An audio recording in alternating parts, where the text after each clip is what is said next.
भैया उन गर्मियों में वक्त नहीं कटता है। वक्त काटने के लिए मोदी जी हम लोग तुम्हारे पास आ जाते हैं कि मोदी जी कहानी सुनाएंगे तो वक्त कट जाएगा। हाँ क्यों नहीं योगी जी, मैं तुमको एक हंस की कहानी सुनाता हूँ। मोदी जी ये जानवरों की कहानी तो मत सुनाओ, तुम तो इंसानों की कहानी सुना दो। चलो ठीक है भैया, मैं तुमको एक भूत की कहानी सुनाता हूँ। एक समय की बात है, एक भोला नाम का किसान था। उसने गर्मियों के समय में अपने खेतों में तरबूज और खरबूज लगाए हुए थे। फसल पक चुकी थी, इसीलिए भोला को ज्यादा टेंशन रहता था कि कोई जानवर आकर उसकी फसल न खा जाए। मोदी जी फसल की काहे की चिंता। महात्माओं ने कहा है भजन के माध्यम से कि राम जी की चिड़िया राम जी का खेत, खाओ रे चिड़िया भर भर पेट। तो फिर काहे का टेंशन। पर अखिलेश भैया ये भोला का खेत है, राम जी का नहीं। भोला तो लठ लेकर बैठा है यहाँ, यहाँ चिड़ियों की दाल नहीं गलेगी। हाँ मोदी जी आगे सुनाओ। भोला ने खेतों के चारों ओर कांटे की बागुड़ कर दी और जहाँ से खुला था वहाँ पर अपनी एक घास भूस की एक टापी बना ली। वह रात और दिन अपने तरबूज और खरबूज की रखवाली करता था। पर एक बार उसके पड़ोस के गांव में कठपुतलियों का प्रोग्राम था, तो भोला के मन में भी कठपुतलियों का नाच देखने की इच्छा हुई। पर वह अपने खेत को छोड़कर भी नहीं जा सकता था। वह मन ही मन बड़ा व्याकुल था। तो अचानक एक बाबा उसको अपनी झोपड़ी की तरफ आता हुआ दिखाई दिया। बाबा भोला के पास आए तो भोला ने बाबा जी को खटिया पर बिठाया और कहा कि बाबा जी, मैं कठपुतलियों का नाच देखने जा रहा हूँ, मैं देर रात को वापस लौटूंगा। तब तक आप यहीं पर रुकिए और खेत में तरबूज और खरबूज लगे हुए हैं, तो आप उनको खाना पीना और यहीं पर आराम करना। अगर कोई जानवर आए तो उसको भगा देना। ऐसा कह के भोला कठपुतलियों का नाच देखने के लिए चला गया। इधर बाबा जी को भूख भी लग रही थी, तो बाबा जी खेत में घुसे और मीठे मीठे तरबूज और खरबूज तोड़कर जी भर के खाया। मोदी जी बाबा जी क्या भोला का रिश्तेदार था क्या, जो उसको खाने की छूट देकर चला गया भोला। भैया रिश्तेदार नहीं, निगरानी करने के लिए रखा था। पर भैया आदमी कुएं के पास बैठेगा तो प्यासा तो नहीं मरेगा, वही बाबा जी ने किया। खाने पीने के बाद बाबा जी टापड़ी में आकर खटिया पर बैठ गए और अपनी चिलम भर ली। खूब मस्त होकर चिलम पी, पर चिलम की चिंगारी टापड़ी में लग चुकी थी। इधर बाबा जी को एकदम से नींद आ गई। बाबा जी सो गए। चिलम की चिंगारी धीरे धीरे आग के रूप में बदल गई। पूरी टापड़ी में आग लग गई।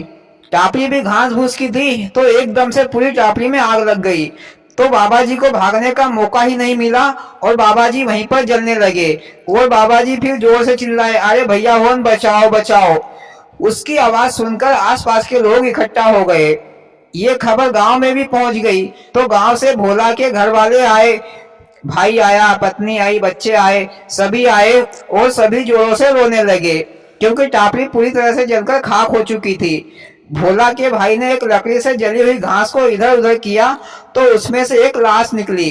मोदी जी ये लाश तो बाबा जी की थी, खूब खा पी कर नशे में धुत पड़ा था, समझ सुध नहीं बैठी उसको भागने की। अरे जरा हिसाब से चिलम पीता तो बच जाता।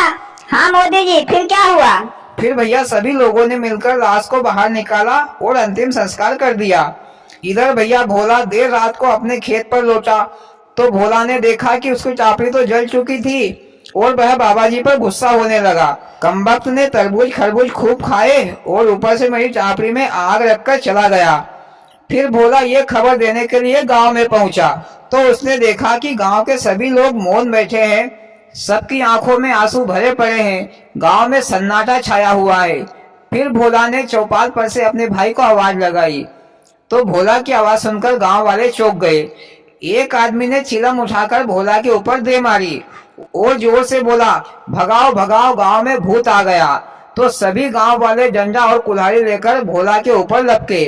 तो भोला बेचारा अपनी जान बचाने के लिए गांव से भाग खड़ा हुआ और अपने खेत में आकर छुप गया। वो सोचता रहा कि सारे गांव वालों ने मिलकर मुझ जिंदा आदमी को भूत बना दिया। बेचारा भोला को कुछ समझ नहीं आ रहा था कि माजरा क्या है। फिर से भोला दूसरी रात को छिपते छिपाते अपने गांव में पहुंचा और अपने घर का दरवाजा खटखटाया। तो उसका भाई उठा और दरवाजा खोला, तो उसका भाई भी डर गया और एक डंडा उठाकर भोला को मारने लपका और जोरों से चिल्लाकर बोल रहा था कि मेरे घर में भोला का भूत आ गया है, ये आवाज सुनकर गांव के लोग जग गए और झंडा कुल्हाड़ी लेकर निकल पड़े। फिर से भोला अपनी जान बचाकर वहां से भाग खड़ा हुआ और अपने खेत में आकर छिप गया। इधर अब तो सारे गांव वाले भोला के भूत से डरने लगे। मोदी जी, इसको कहते हैं शंका का भूत, बेचारे भोला को भूत बना दिया। हाँ लालू जी, सही है। दूसरे दिन भोला का भाई खेत में आया और कहने लगा कि भैया, मैं तुम्हारी आत्मा की शांति के लिए गांव वालों को पंगत करवा रहा हूँ, पर तुम हमारा पीछा छोड़ दो। भोला ने ये बातें सुन ली थी। फिर दूसरे दिन भोला चौपाल पर बरगद के पेड़ के ऊपर चढ़ गया और अपनी दावत को उड़ाने वाले लोगों को देखता रहा। दावत में खूब पकवान बनाए गए थे, लड्डू, बर्फी, जलेबी, पेड़ा आदि। गांव के सभी लोग दावत उड़ा रहे थे, पर भोला झाड़ पर बैठा देखता ही रह गया। भोला झाड़ के ऊपर से बैठकर देख रहा था कि कौन सा रिश्तेदार दावत में नहीं आया है। दावत में बड़ी बहन का ससुर नहीं आया हुआ था। तो भोला दूसरे दिन अपने समधी के घर गया। तो भोला के समधी ने भोला की आव भगत की, भोजन पानी खिलाया पिलाया। फिर भोला ने अपने समधी को सारी बात बता दी। फिर भोला और समधी दोनों भोला के घर आए और भोला के घर वालों को सारी सच्चाई बताई। तब भोला के भाई ने भोला से माफी मांगी और सारे गांव वालों ने भी भोला से माफी मांगी। फिर भोला ने कहा कि भैया ओन, बिना सोचे समझे कोई भी फैसला नहीं लेना चाहिए, पहले सच्चाई जानो फिर दोष लगाओ। इस तरह भैया एक जिंदा भोला का भूत बन गया और कहानी खत्म।